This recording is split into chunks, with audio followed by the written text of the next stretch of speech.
नमस्कार, मैं धर्मराज सिंह। पूरी दुनिया कोरोना महामारी से त्रस्त है। वहीं कोरोना की दूसरी लहर तो बहुत ही घातक साबित हो रही है। हर ओर से बुरी खबरें सुनाई दे रही है। लोग परेशान हैं। अस्पतालों से लेकर शमशान तक हर जगह पर चित्कार ही सुनाई दे रही है। लेकिन ऐसी परिस्थिति में कुछ खबरें अच्छी भी आ रही हैं जो थोड़े पल के लिए सही सुकून देती हैं। तमाम लोग इस दौरान मानवता के सजग प्रहरी बनकर उभरे हैं। खुले मन से लोगों के लिए मदद के हाथ बढ़ा रहे हैं।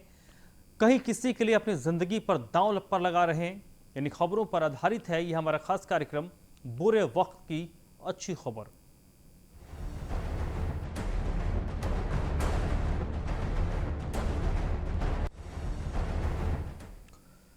आज पूरा देश कोरोना महामारी से जूझ रहा है। कोरोना ने लोगों के मन में खौफ को इतना बढ़ा दिया है कि लोग अब अपने परिजनों के शव को भी कांधा देने के लिए आगे नहीं आ रहे। उत्तराखंड के ऋषिकेश में रानी पोखरी थाना क्षेत्र के धमनपुर में रहने वाले एक युवक की कोरोना से मृत्यु हो गई। युवक के घर में पिता के अलावा कोई नहीं था। पड़ोसियों जनप्रतिनिधियों ने मदद करने से इनकार कर दिया, जिसके बाद पुलिस पिता की मदद के लिए आगे आई। कोविड प्रोटोकॉल का पालन करते पुलिस ने शव को शमशान घाट पर पहुंचाया, जहां पर युवक का अंतिम संस्कार हुआ। आपको बता दें कि परिवार के पास अंतिम संस्कार के लिए पैसे तक नहीं थे, तब पुलिस ने अपने खर्च से दाह संस्कार को पूरा कराया। संकट काल में पुलिस की इस भूमिका की हर कोई सराहना कर रहा है।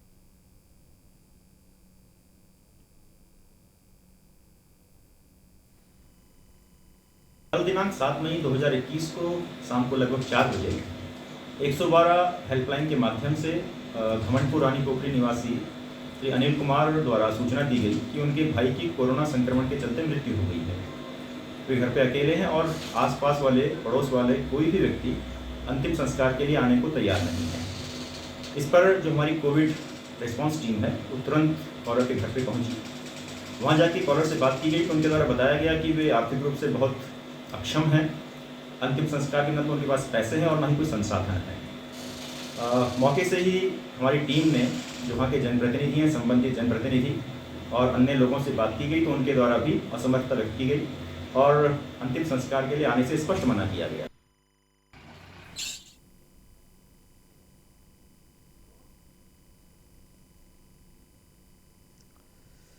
ऋषिकेश का ये मामला है और संजय शर्मा इस वक्त मेरे साथ जुड़ चुके हैं इसी पर ज़्यादा बातचीत के लिए, ज़्यादा जानकारी के साथ।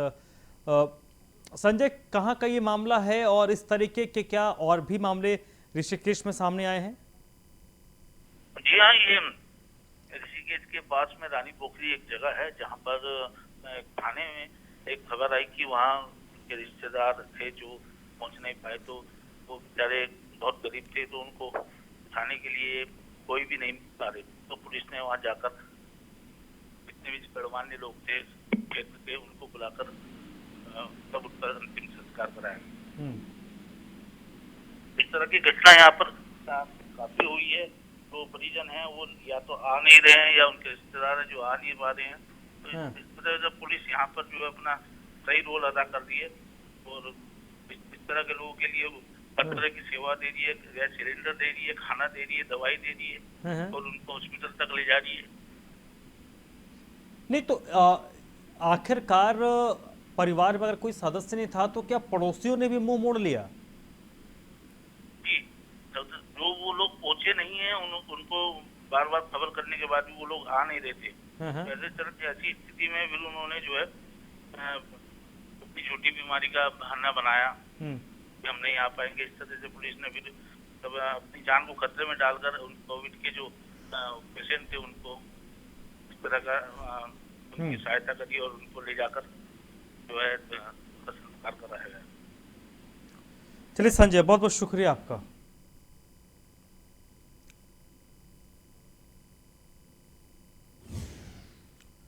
कोरोना काल में तमाम तकलीफदेह खबरों के बीच एक दूसरे की मदद करने की खबरें भी आ रही हैं। प्रयागराज में कैबिनेट मंत्री नंद गोपाल गुप्ता नंदी का एक दूसरा ही रूप नजर आया। मंत्री जी कुक के तौर पर नजर आए। दरअसल कोरोना संक्रमितों के लिए खुद मंत्री नंद गोपाल नंदी ने अपनी पत्नी और प्रयागराज की मेयर अभिलाषा गुप्ता नंदी के साथ खाना बना रहे हैं। होम आइसोलेशन में रह रहे लोगों के लिए घर का खाना तैयार किया जा रहा है और अपनी संस्था के वॉलंटियर्स की मदद से भोजन कोरोना संक्रमित लोगों के घरों तक पहुंचाया जा रहा है। मंत्री जी खुद खाना बनाकर 5 दिनों से लगातार निःशुल्क भोजन वितरण का काम कर रहे हैं। तो वाकई एक और जहां कई ऐसे इलाकों में जनप्रतिनिधि हैं वो पूरी तरीके से गायब हो गए हैं, अपने अपने घरों में कैद हुए हैं, वहीं पर मंत्री नंदी और उनकी मेयर पत्नी वाकई एक जनप्रतिनिधि होने का दायित्व निभा रही हैं। पति पत्नी दोनों जनप्रतिनिधि हैं, एक मंत्री हैं तो दूसरी मेयर हैं, और दोनों खाना बना रही हैं, दोनों और साथ में कुछ लोगों की मदद भी आ रही है और अपने वॉलंटियर्स के जरिए मुफ्त में संक्रमित लोगों तक खाना पहुंचाया जा रहा है।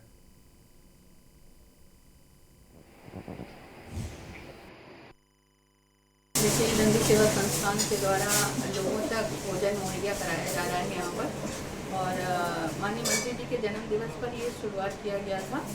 और जन्मदिन से लेकर जैसा देखने में आया, इस बार कोरोना महामारी का बड़ा प्रकोप था, और प्रकोप इस तरह का था कि पूरा का पूरा घर संक्रमित हो जा रहा था।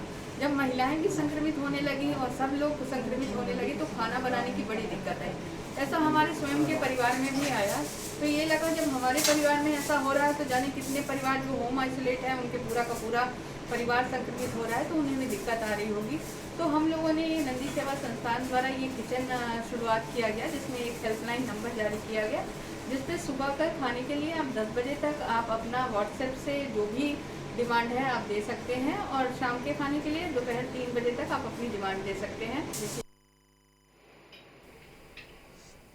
आलोक मालवीय इस वक्त मेरे साथ जुड़ चुके हैं। आलोक, वाकई जो पति पत्नी दंपत्ति हैं, मंत्री नंदगोपाल नंदी और अभिलाषा, ये एक जनप्रतिनिधि का दायित्व निभा रही हैं। इस दौर में किसी को खाना खिलाना, और वो भी ज़रूरतमंदों को, विशेष तौर पर जो घर पे खाना बनाने की स्थिति में नहीं है, ये वाकई तमाम जनप्रतिनिधि अगर इनको फॉलो करें तो आम लोगों की समस्याएं, दिक्कत तो ऐसे ही दूर हो जाएंगी। जी बिल्कुल, देखिए कि काफी सराहनीय कार्य है। जिस तरह से पूरा घर संक्रमित हो जा रहा है और वो अपने आप को आइसोलेट कर रहा है, तो घर में खाना बाहर से लाने वाले और इसके साथ बनाने वालों की दिक्कत हो रही है। इन्हीं जो दिक्कतों को मंत्री नंदगोपाल गुप्ता नंदी और मेयर शहर की पहली नागरिक अभिलाषा गुप्ता नंदी ने समझा, और दोनों ने मिलकर यह डिसीजन लिया कि हम प्रत्येक परिवार के पास भोजन उनके घर तक पहुंचाएंगे और उनको किसी तरह की दिक्कत नहीं होने देंगे।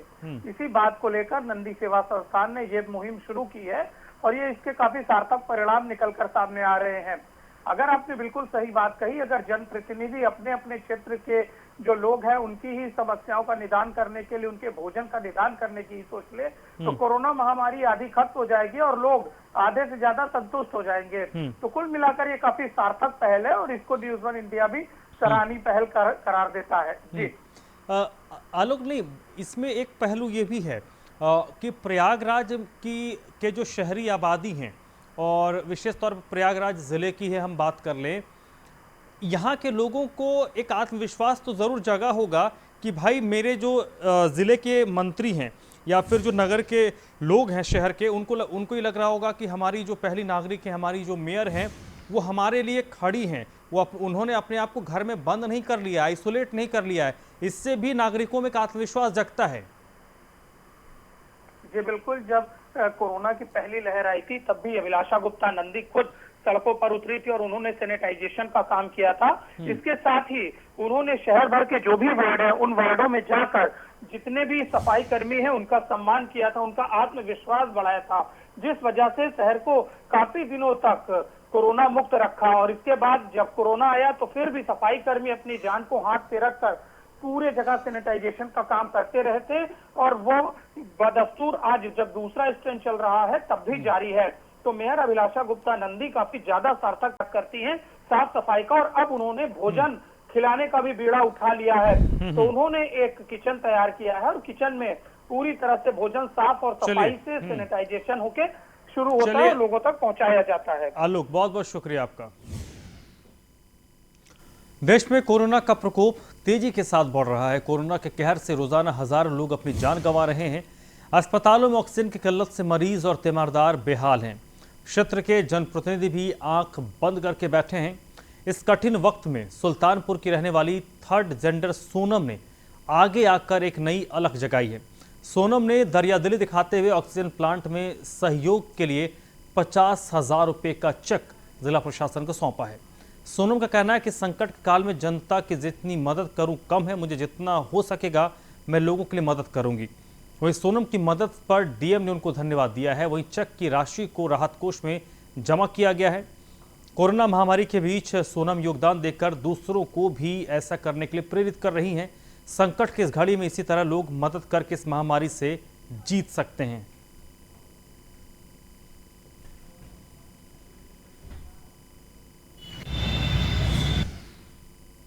जनता के लिए, हमारी सुल्तानपुर की जनता के लिए मैं जितना भी कर दूं कम है। आज ये मुसीबत की घड़ी में जितने मैं एक किन्नर होके किसी पद पे भी नहीं हूँ, जनता का दिया हुआ खाती हूँ। हमारे सुल्तानपुर में जितना मेरे अथा शक्ति हुई, लखनऊ से लेके मैं सुल्तानपुर तक के मैं हर संभव मदद कर रही हूँ। मेरे जनता ऑक्सीजन के लिए परेशान हो रहे हैं। मैं उनके ऑक्सीजन खरीदने के लिए मैं अपने कमाई से मैं आज जनता को, डीएम साहब को 50,000 रुपया का किन्नर समाज सोनम किन्नर की तरफ से मैंने अपने सुल्तानपुर की जिला वासियों को ऑक्सीजन खरीदने के लिए डीएम साहब को मैंने 50,000 का चेक दिया। ने 50,000 का चेक दिया है जिला आपदा फंड के लिए और उनकी ये इच्छा है कि इससे ऑक्सीजन के संयंत्र या सिलेंडर खरीद के दिया जाए। तो ये हमने अभी उनका चेक लेकर के इसको जमा करा दिया है और बहुत शीघ्र जो भी हमारा ऑक्सीजन से रिलेटेड जो क्रय होगा उसमें इसका प्रयोग किया जाएगा। संतोष पांडे इस वक्त मेरे साथ जुड़ चुके हैं इसी पर बातचीत के लिए। संतोष, सोनम ने कितनी राशि की मदद की ये इम्पोर्टेंट नहीं है, इम्पोर्टेंट ये है कि वो किसी ओहदे पर नहीं बैठी हैं, लेकिन एक नागरिक के तौर पर उनको लगा और वो मदद के लिए आगे आई हैं।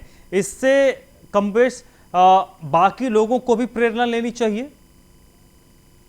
जी, आपको बता दूं कि सुल्तानपुर में 5 विधानसभाएं हैं और 5 विधानसभाओं पर 4 में भाजपा के विधायकों का कब्जा है, 1 पे सपा का कब्जा है।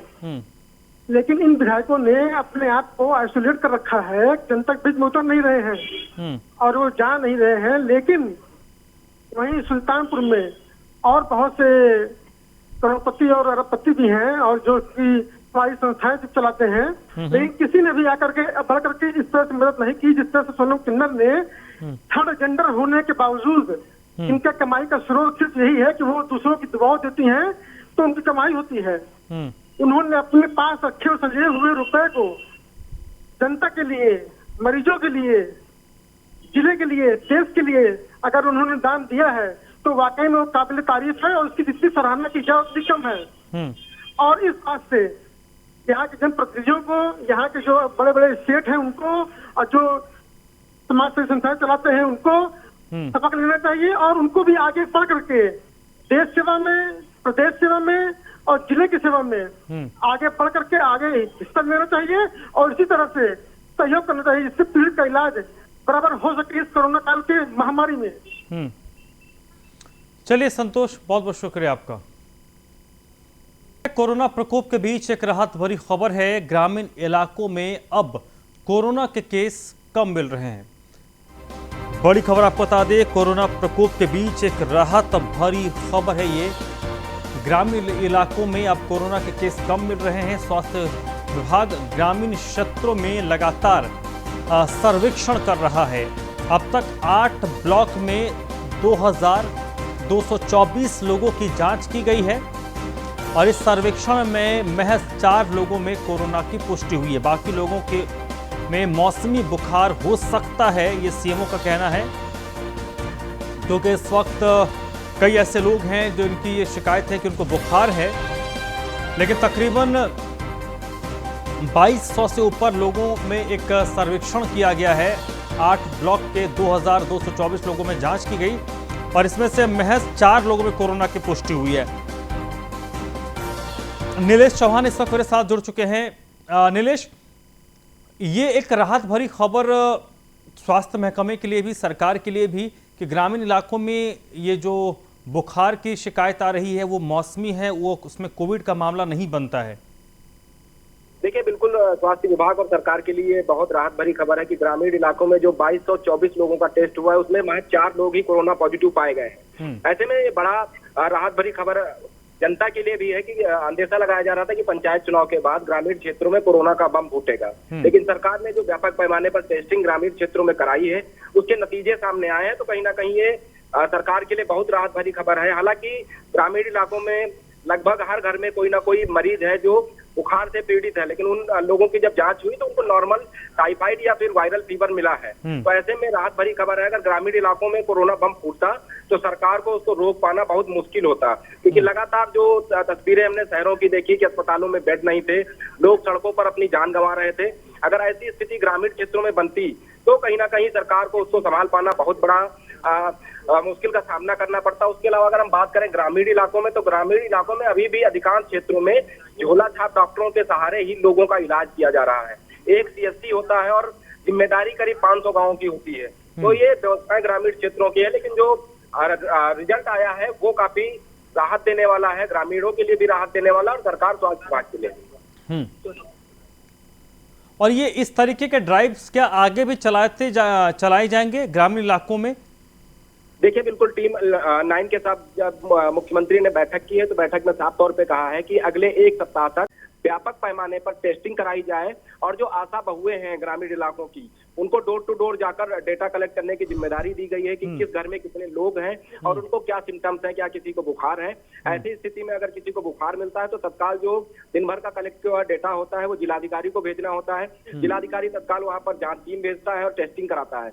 तो कहीं ना कहीं ये अगले 1 सप्ताह तक निरंतर चलता रहेगा और देखने वाली बात होगी कि 1 सप्ताह के अंदर क्या ग्रामीण इलाकों में ऐसे ही जो राहत देने वाली खबर आज आई है, अगर ऐसे ही खबर आती रही तो वाकई एक राहत भरी ये खबर सरकार के लिए भी है और आम लोगों के लिए भी। बहुत बहुत शुक्रिया नीलेश आपका। गौतम बुद्ध नगर पुलिस कमिश्नरेट ने एक पहल की है। पुलिसकर्मियों को अब अस्पतालों के चक्कर नहीं लगाने पड़ेंगे। पुलिसकर्मियों के लिए L1 कोविड अस्पताल की शुरुआत की गई है। इस L1 कोविड अस्पताल में 50 बेड की व्यवस्था की गई है। फार्मेसी और ऑक्सीजन कंसंट्रेटर की यहां सुविधा होगी। इस L1 अस्पताल में पुलिसकर्मियों का वक्त पर इलाज हो पाएगा। पुलिस कमिश्नर आलोक सिंह के नेतृत्व में एक बेहतरीन पहल की गई है।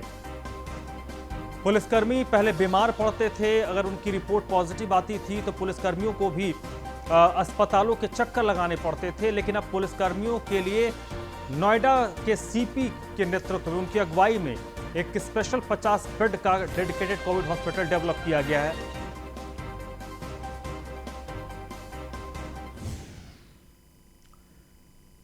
चलिए बढ़ते आगे। चंदौली से अगली खबर है, जहां पर कोरोना महामारी के बढ़ते प्रकोप के बीच लोगों में खौफ इतना बढ़ गया है कि आम जन अपनों को कंधा देने के लिए भी आगे नहीं आ रहे।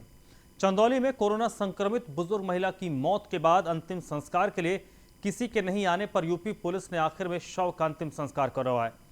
आपको बता दें कि सदर कोतवाली क्षेत्र के भगवानपुर गांव में कोरोना काल में हुई मौत के बाद अंतिम संस्कार करना तो दूर, कोई मृतक के दरवाजे पर नहीं आया। पत्नी की मौत के बाद बुजुर्ग पति असहाय नजर आए। आखिर में 112 को डायल करके पुलिस को सूचना दी। पुलिस ने संवेदनशीलता दिखाई और बुजुर्ग महिला का अंतिम संस्कार करवाया।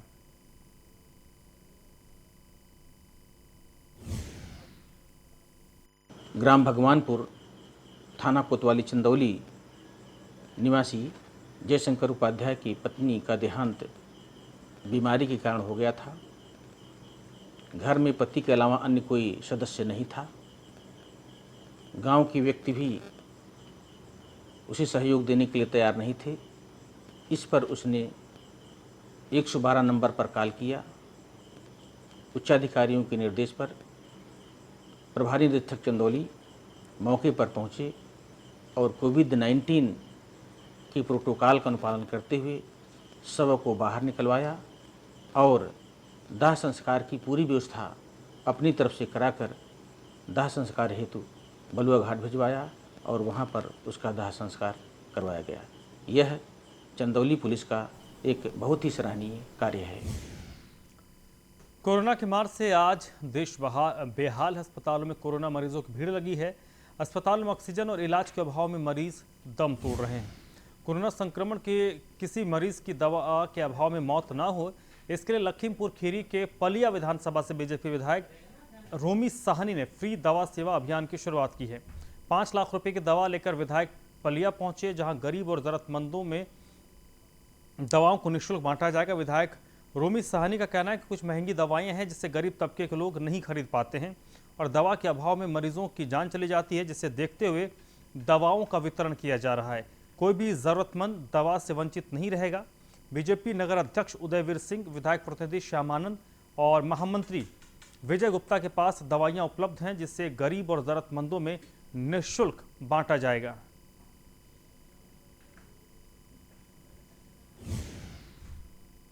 सबसे पहले मैं गुरुद्वारा गुरु सिंह सभा पलिया का शुक्राना अदा करना चाहता हूँ। वाहिगुरु उन पर कृपा करे, मेहर करे। उन लोगों ने पलिया में गरीबों के लिए ऑक्सीजन फ्री में नई जिंदगी देने का काम शुरू किया है। मैं उनका बहुत बहुत आभार प्रकट करता हूँ। बताना ये भी चाहता हूँ कि इस मुसीबत की घड़ी में मैं भी कोरोना पीड़ित था। आज 15 दिन से मैं भी आज पलिया की ओर वापस जा रहा हूँ। दुर्भाग्य था मैं इतने दिन गरीबों से, पलिया वासियों से दूर रहा अपनी बीमारी के कारण। मैं सिर्फ डॉक्टर्स को, पत्रकार बंधुओं को, समाज सेवा में जो लगे हैं लोग, उनको ये सूचना देना चाहता हूँ, बताना चाहता हूँ कि ये कुछ दवाएं महंगी हैं जो गरीबों तक नहीं पहुँच पा रही हैं, वो खरीद नहीं पा रहे हैं या वहाँ अवेलेबल नहीं है या कोई भी प्रॉब्लम है। मैं एक भारी स्टॉक लेकर के लगभग 5 लाख रुपए का स्टॉक अपनी निजी पूंजी से लेकर के आ रहा हूँ। सबसे पहले कोरोना महामारी से देश बेहाल। इस महामारी के दौर में कोरोना मरीजों को घर से अस्पताल पहुंचने के लिए एम्बुलेंस भी नहीं मिल रही, और अगर एम्बुलेंस मिल भी जाए तो एम्बुलेंस संचालकों की मनमानी से लोग परेशान हो जाते हैं। एम्बुलेंस संचालक तय रेट से ज़्यादा किराया वसूलते हैं। इसी बीच मरीजों को राहत देने के लिए उत्तराखंड के देहरादून में कांग्रेस ने कोरोना मरीजों के लिए फ्री एम्बुलेंस सर्विस शुरू की है। उत्तराखंड कांग्रेस अध्यक्ष प्रीतम सिंह ने हरी झंडी दिखाकर एम्बुलेंस सेवा की शुरुआत की। साथ ही कांग्रेस ने हेल्पलाइन नंबर भी जारी किया है, जिस पर फोन करते ही एम्बुलेंस कोरोना मरीज के घर पहुंच जाएगी। इस एम्बुलेंस में ऑक्सीजन की व्यवस्था की गई है। यह सुविधा पूरी तरीके से निःशुल्क है। कांग्रेस जागरूकता अभियान भी चला रही है, जिसके तहत लोगों को मास्क, सैनिटाइजर और साबुन बांटा जा रहा है और लोगों को कोरोना गाइडलाइंस का पालन करने के लिए जागरूक किया जा रहा है।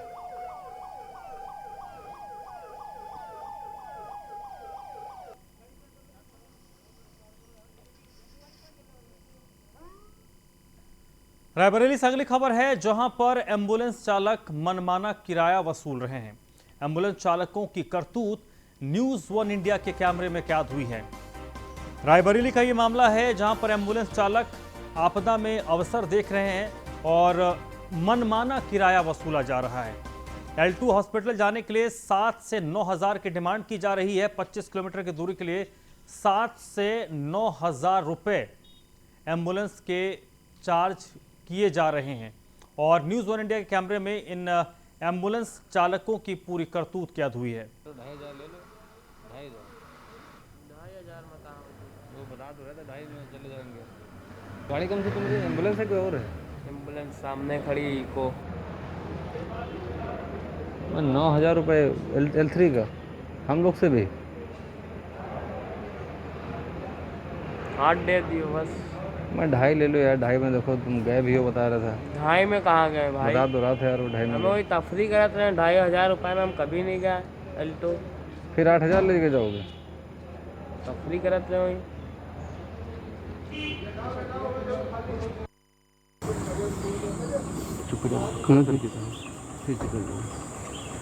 भैया L2 तक का चलेगा ऑक्सीजन से? ऑक्सीजन है? अरे बता तो रहे हैं आपके पास। ये 6,000 हाँ 6,000 रुपये केवल यहाँ मतलब 25 किलोमीटर दूसरे की बात करा रहे हैं अपनी तो 6,000 25 किलोमीटर के 6,000 रुपया बात कर ली उनके अंदर नहीं 6,000 बताएगा। अरे यार कम करो इतना आप।